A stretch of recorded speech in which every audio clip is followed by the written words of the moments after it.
अस्सलाम वालेकुम वीवर्स, सायरा विदेशी फूड में खुश आमदीद। जी तो वीवर्स, मेरी तरफ से आपको बहुत ज़्यादा ईद मुबारक। मैं पहले भी बहुत से छोटा सा एक मैंने ब्लॉग बनाया था, वो भी इंशाल्लाह हमने अपलोड कर दिया है। तो अब मैं यहाँ पे आपके लिए कितने मज़े की डिश लाई हूँ। जो लोग मतलब गोश्त वगैरह अक्सर औकात, जो आजकल की न्यू जनरेशन है, ये जो बहुत छोटे बच्चे हैं, तो वो गोश्त को बिल्कुल भी लाइक नहीं करती, यानी कि बीफ का हो मटन का हो, वो बिल्कुल भी लाइक नहीं करते। तो उनको किस तरीके से खिलाना है, बड़े छोटे बड़े बूढ़े सब शौक से खाएंगे इसको हम। यानी कि है तो ये यानी कि हमने घर में जैसे कि कुर्बानी की थी उसका गोश्त है, ये थोड़ा सा मैंने रख लिया था। तो ये अगर हम जिस तरीके से बनाएंगे, ये बिल्कुल चिकन की शेप में मैं कर दूंगी, ठीक है। बिल्कुल खुशबू भी वही हो जाएगी। और जब हम इसे फ्राई करेंगे किस तरीके से बनेगा, चले बनाना स्टार्ट करते हैं। इंशाल्लाह आपको बहुत मजा आने वाला है।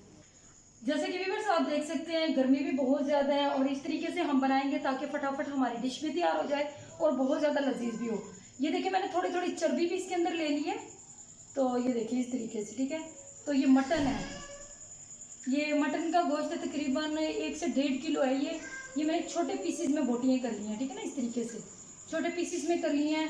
इसमें चर्बी हो, इसमें हड्डी हो, कोई मसला नहीं है। किस तरीके से हम इसे आज फ्राई करेंगे वो भी मैं आपको मुकम्मल डिटेल बताऊँगी। तो यहाँ पे मैंने 1 गिलास पानी लिया कुकर के अंदर, जो अच्छे से गर्म हो गया है। साइडों पे भी गर्म पानी लग गया अच्छे से। तो ये मैं इसके अंदर डाल दूँगी। बिस्मिल्लाहिर्रहमानिर्रहीम। अच्छे से साफ़ कर लिया था, धो लिया था मैंने, क्योंकि घर का गोश्त होता है, अच्छे से हाथ का बना हुआ होता है, फ्रेश गोश्त होता है। ये इसका बिल्कुल 100% पता होता है कि ये वाकई गोश्त है। तो यहाँ पे इसको मैंने 1 गिलास सिर्फ पानी डाला है, क्योंकि मैंने ज़्यादा घोलना नहीं है इसे, ठीक है ना। तो अब मैं इसे बंद कर दूँगी। 6 से 7 मिनट के लिए हम इसे बंद कर देंगे। और क्योंकि गोश्त में से खुद भी पानी निकलेगा थोड़ा सा, तो इसी के अंदर ये गल जाएगा। अच्छे से इसको गलाना है, लेकिन इसको बिल्कुल हमने रेजा रेजा नहीं करना, ठीक है ना। तो मैं यहाँ पे इसको प्रेशर दे दूँगी। तकरीबन 6 से 7 मिनट के लिए हम इसे प्रेशर देंगे। फिर नेक्स्ट क्या करना है मैं आगे चल के आपको बताती हूँ। तो व्यूअर्स, मैं सिर्फ आपको ये चलते हुए बताते चलूँ। यहाँ पे मैंने इसके अंदर कोई नमक ऐड नहीं किया, कुछ भी ऐड नहीं किया। जस्ट एक ये गोश्त है, ठीक है ना। पानी का 1 गिलास डाला है और मैं इसको अब बस इसी तरीके से, नमक हम इसमें लगाएंगे क्योंकि जिस टाइम हम इसको मिसाले लगाएंगे ना, फिर पता नहीं चलेगा। तो मैं अब इसको यहाँ पे बंद कर दूँगी और तकरीबन 5 से 6 मिनट या 6 से 7 मिनट का, यानी कि जिस टाइम आपका गोश्त तैयार होता है, गलता है, वो आप लोगों को अंदाजे का पता होगा। इस तरीके से गला लीजिएगा। मैं यहाँ पे तकरीबन 6 से 7 मिनट का इसको प्रेशर दूँगी। जी तो व्यूअर्स, ये देखें 6 से 7 मिनट हो गए तकरीबन, मैंने इसे टाइम दिया। तो पानी जो है मैंने इसी के अंदर जज़ब किया। ये देखिए अच्छे से हमारा गोश्त गल गया है, ठीक है। पानी मैंने इसके अंदर ही जज़ब किया है। तो ये जो वैसे इसका ऑयल होता है, एक मतलब इसके अंदर होता है गोश्त के अंदर, तो वो इसके अंदर है सिर्फ, और बाकी पानी मैंने इसका बिल्कुल खुश्क कर दिया है। तो ये ना हो कभी आप बॉयल करके इसको बोटियों को निकाल लें, इस तरह बिल्कुल भी नहीं करना। ये इसी तरीके से बनेगा, क्योंकि उस तरीके से इसका जायका निकल जाता है। पानी को अगर हम इसके अंदर, यानी कि यखनी को इसके अंदर ही हम जज़ब करेंगे, तभी ये बड़ा मज़े का। तो इसी तरीके से अब मैंने सारा ये गोश्त निकाल लिया इसके अंदर। चलिए अब मैं थोड़ी सी देर के लिए इसे फ्रीज़र में रखूँगी, 5 से 10 मिनट के लिए, ताकि ठंडा हो जाए अच्छे से। फिर हम इसके मिसाले लगाना स्टार्ट करते हैं। जी तो व्यूअर्स, यहाँ पे आप देख सकते हैं ये हमारा गोश्त अच्छे से ठंडा हो गया है यहाँ पे, ठीक है। और जिस तरीके से इसको मिसाले लगाऊंगी वो आप अच्छे से गौर से समझ लीजिएगा और देख लीजिएगा, कहीं भी वीडियो को स्किप ना कीजिएगा।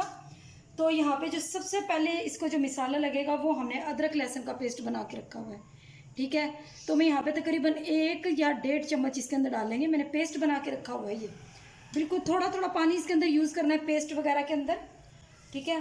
तो इससे ये होगा, इसकी स्मेल भी ख़त्म हो जाएगी और ये मतलब किसी किस्म की कोई प्रॉब्लम भी नहीं करेगा। अक्सर कुर्बानी का गोश्त जो होता है, हज़म होने में थोड़ी प्रॉब्लम हो जाती है। तो यहाँ पे इसके बाद हम इसके अंदर यूज़ करेंगे लेमन जूस। यहाँ पे 3 लेमन जूस है, मैं इसके अंदर यूज़ करूँगी। बिस्मिल्लाहिर्रहमानिर्रहीम, इस तरीके से ये देखें। और यहाँ पे ये जो है जर्दा कलर है, इसके अंदर मैंने 1 चम्मच यूज़ करना है कम अज़ कम, ठीक है ना। ये भी हम सूखा ही डालेंगे, इसके अंदर पानी नहीं डालेंगे। ये भी डाल गया इसके अंदर। और यहाँ पे अगर स्पाइसेस में आ जाए तो मैं यहाँ पे, अगर आपके पास चिकन टिक्का मिसाला है तो वो भी यूज़ कर सकते हैं। अगर टिक्का बोटी वाला मिसाला पड़ा है वो भी यूज़ कर सकते हैं। अगर बारबेक्यू मिसाला है इसके अंदर वो भी यूज़ कर सकते हैं, ठीक है। तो यहाँ पे हम टिक्का बोटी वाला यूज़ करेंगे।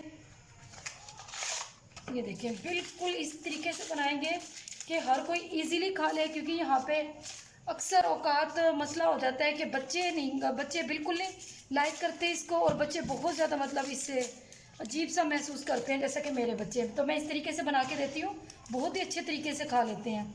तो यहाँ पे तकरीबन मैं 2 चम्मच भर के इसके अंदर ये तिक्का बोटी मसाला डाल दूँगी, ठीक है। सिर्फ मैंने 2 चम्मच डाले हैं।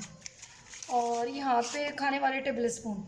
और यहाँ पे ये लाजमी एक स्टेप है, यहाँ पे मैं चिकन पाउडर का यूज़ कर रही हूँ 1 चम्मच, ताकि इसके अंदर से टोटल चिकन की आए, ठीक है ना। और इसके अंदर जो स्पाइसेस जाएंगे दूसरे, यहाँ पे पापड़ी का पाउडर है, यहाँ पे आधी चम्मच लिया, आधी चम्मच ही हमने हल्दी पाउडर लिया, आधी चम्मच ही हमने यहाँ पे सूखा धनिया पाउडर लिया, और 1 चम्मच मैंने भर के नमक का, ये हस्बे जायका, ठीक है ना। तो ये भी हम इसके अंदर डाल देंगे, बिस्मिल्लाहिर्रहमानिर्रहीम। और यहाँ पे आ जाते हैं, ये मैंने पहले से टाइम की बचत के लिए ग्राइंड करके रखा हुआ है सब्ज़ मिर्चें, सब्ज़ धनिया और सब्ज़ मिर्च, ठीक है ना, जैसे चटनी बनाते हैं उस तरीके से। तो मैं ये 1 चम्मच इसका ये डाल दूँगी और इसको हम अच्छे से मिक्स कर लेंगे इस तरीके से हल्के हाथों से, क्योंकि हमारा गोश्त अच्छे से गल गया माशाल्लाह। इसकी बेफिक्री है कि गोश्त, तो इस तरीके से लाजमी बनाइएगा, आपको इंशाल्लाह बहुत मज़ा आएगा। और अगर आप किसी को दावत पे इनवाइट कर रहे हैं, या मतलब ईद के दिनों में गेट टुगेदर मतलब फैमिलीज़ के साथ होता है या फ्रेंड्स के साथ, तो इस तरीके से आप इजीली, ये देखिए मैंने बिल्कुल भी इसको घुलने नहीं दिया बोटी बोटी का, ठीक है ना। तो इस तरीके से हमारा ये तैयार हो गया है। और अगर आप इसके अंदर स्पाइसेस ऐड करना चाहें तो इसके अंदर सुर्ख मिर्च का ऐड कर सकते हैं, या दादर मिर्च भी डाल सकते हैं, लेकिन मैंने यहाँ पे मिर्चों को स्किप कर दिया क्योंकि ये बच्चे भी इजीली खा लेंगे। और ये जैसे कि इसके अंदर तिक्का बोटी के अंदर ऑटोमेटिकली मिर्च होती है पहले से। और अब चलें हम इसको फ्राई करना शुरू करते हैं। जैसे कि व्यूअर्स मैंने बता दिया था कि मुकम्मल तैयार हो गया ये मसाला लगा के, तो ये मैं थोड़ा मुझसे स्किप हो गया था, ये कोई भी चीज़ आप लोगों से छुपी ना रहे, कोई भी चीज़ मतलब आपको बताए बगैर ना रहूँ। तो यहाँ पे मैं ये जो अरारोट जो कलफ होता है ना, उसका आज हम मैदे का यूज़ नहीं करेंगे इसके अंदर, क्योंकि ये मटन है, मटन के अंदर मैदे का थोड़ा हम कम यूज़ करेंगे। और ये मैं इसलिए लगा रही हूँ, अरारोट ईज़िली मिल जाता है मार्केट से। तो ये मैंने 1 चम्मच भर के इसके अंदर डाल दिया, ताकि हमारा ये जो मसाला है ना ये इसके ऊपर से ना उतरे। तो मैं यहाँ पे इसको फ्रीज़र में सिर्फ 5 मिनट के लिए रखूँगी, ताकि ये अच्छे से मसाला इसके अंदर जज़ब हो जाए।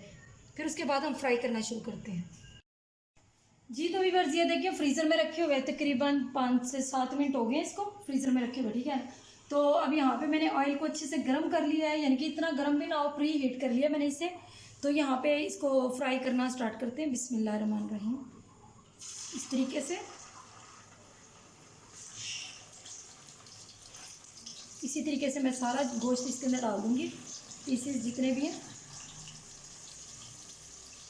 कोशिश कीजिएगा एक एक ही डालने तो बेहतर है, ठीक है ना। इस तरीके से इकट्ठा नहीं डाल देना सारा। व्यूअर्स हमने इसे थोड़ा थोड़ा इसको फ्राई करना है, ये देखिए इस तरीके से माशाल्लाह बहुत ही खूबसूरत खुशबू आ रही है इसके अंदर से। इस तरीके से हमने थोड़े थोड़े मैंने डाला है, देखिए आपके सामने, ठीक है ना।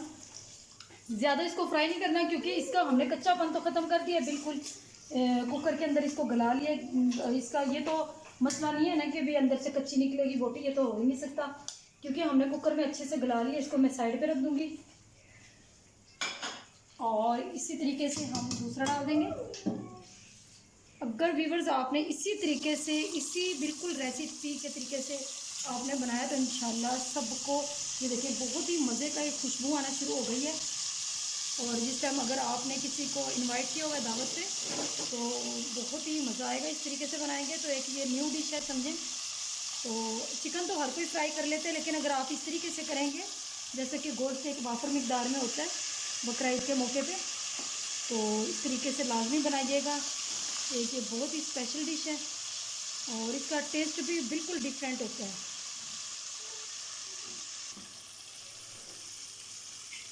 तो यहाँ पे व्यूअर्स मैं चलते हुए आपको ये बताते चलूँ, ये देखिए एंड में ये मसाला बच जाता है, ठीक है ना। इसी में हम बोटियों को डिप कर लेंगे और थोड़ा सा इसको हम जिस टाइम कोयले का दम देंगे ना, तो ये मसाला भी हमारा इसके साथ रेडी हो जाएगा, ठीक है ना। तो इसी तरीके से मसाले को फेंकना नहीं है बिल्कुल भी, जो नीचे ग्रेवी बच गई है। तो इसको मैं एक साइड पे रख दूँगी और दूसरी साइड पे इसको हमें थोड़ा थोड़ा फ्राई करना है। और जैसे कि व्यूअर्स देख सकते हैं अच्छे से ये फ्राई हो गया माशाल्लाह। ये इसी तरीके से मैं इसको छन्नी भर के इस तरीके से निकाल लूँगी। बस इसका ख़ास ख्याल आपने पता है किधर रखना है, इसको आपने जिस टाइम कुकर में डाला है ना उसमें अच्छे से गलाना है, लेकिन इसको बिल्कुल रेज़ा रेज़ा नहीं होने देना, ताकि पता चले कि अच्छे से खूबसूरत भी लगे खाने में भी टेस्ट दे, इस तरीके से डिश बनाइएगा, ठीक है ना। ये देखें बहुत ही मज़े के एक तिक्का नुमा हो जाएगा ये काम। और देखें टाइम भी ज़्यादा नहीं लगा, झटपट बनने वाली डिश है ये। इस तरीके से हमने सारा निकाल लिया है। और अब इधर आ जाएं, मैं इसको कढ़ाई को साइड पे रख दूँगी। ये देखिए व्यूअर्स, यहाँ पे मैंने इसको साइड पे रख दिया और मैंने यहाँ पे चूल्हे को दोबारा से ऑन करूँगी। और ये देखें अब मैं ये कोयला रख दूँगी, कोयले को अच्छे से हम गर्म होने देंगे, फिर हम इसको थोड़ा सा स्मोक देंगे, ठीक है ना। जैसे कि व्यूअर्स आप देख सकते हैं मैंने थोड़ा सा कोयला गर्म कर लिया है, ये देखिए इस तरीके से। तो जब मैं इसके अंदर रखूँगी ना इस तरीके से, ठीक है ना, तो थोड़ा थोड़ा धुआं निकलना शुरू हो जाएगा। हम इसको कवर कर देंगे।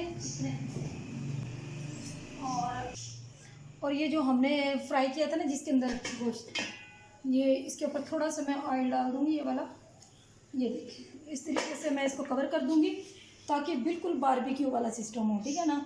तो तकरीबन 2-3 मिनट के लिए हम इसी तरीके से रहने देंगे, तो फिर हमारा ये मटन तैयार हो जाएगा जी। तो व्यूअर्स ये देखिए हमें 2 से 3 मिनट हो गए। देखिए बिल्कुल इसका कोयले का धुआं बिल्कुल, यानी कि जो स्मोक है ना इसके अंदर अच्छे से समा गई है, ठीक है ना।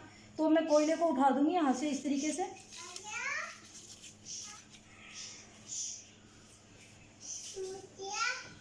उसको हमने साइड पे कर दिया। और ये देखिए माशाल्लाह हमारा ये जो मटन है बहुत ही मज़े का फ्राई गोश्त बिल्कुल तैयार है।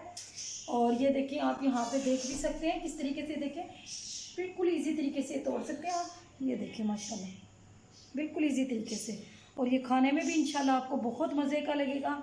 और वीडियो को एंड तक देखने का बहुत बहुत शुक्रिया। और मेरी तरफ से फिर दोबारा बहुत ज़्यादा आपको ईद मुबारक। और ख़ास तौर पे गरीबों को, यतीमों, मस्कीनों को लाजमी याद रखिएगा।